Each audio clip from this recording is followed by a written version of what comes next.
ಈಗ ರಾಮ ಮಂದಿರ ವಿಚಾರದಲ್ಲಿ ಮೋದಿ ಅವರು ಪೂಜೆ ಮಾಡಿದ ಬಗ್ಗೆ ಮಾತಾಡ್ತಿದ್ರಿ. 11 ದಿನಗಳ ಉಪವಾಸ. ಅವರು ಪಾಪ ಉಪವಾಸ ಮಾಡಿದ್ದಾರೆ ಅಂತೇಳಿ ಹೇಳ್ತಾರೆ. ಆದರೆ ನಾನು ಇವತ್ತು ಬೆಳಿಗ್ಗೆ ಡಾಕ್ಟರ್ ಹತ್ರ ವಾಕಿಂಗ್ ಮಾಡುವಾಗ ಡಾಕ್ಟರ್ ಬರ್ತಾರೆ. ಅವರು ಹೇಳಿದ್ರು ಮನುಷ್ಯ ಬದುಕಲಿಕ್ಕೆ ಸಾಧ್ಯ ಇಲ್ಲ, ಹಾಗಾದ್ರೆ ಬದುಕಿದ್ರೆ ಏನು ಪವಾಡ. ಆದ್ದರಿಂದ ಎಷ್ಟರ ಮಟ್ಟಿಗೆ ಅದು ಆ ಉಪವಾಸ ಮಾಡಿದ್ದಾರೆ ಅದು ಡೌಟ್. ಉಪವಾಸ ಮಾಡದೆ ಅವರು ಗರ್ಭಗುಡಿಗೆ ಹೋಗಿ ಏನಾದರೂ ಪೂಜೆ ಮಾಡಿದರೆ ಅದರಿಂದ ಆ ಸ್ಥಳ ಅಪವಿತ್ರ ಆಗ್ತದೆ ಹೊರತು ಅದರಲ್ಲಿ ಶಕ್ತಿ ಉತ್ಪಾದನೆ ಆ ಸ್ಥಳದಲ್ಲಿ ಆಗ್ತದೆ.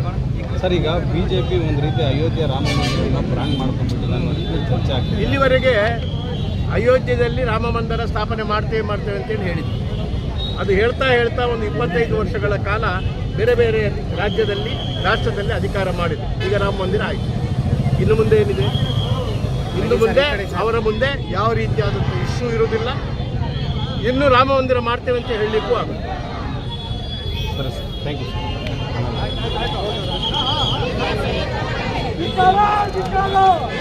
ಸರ್.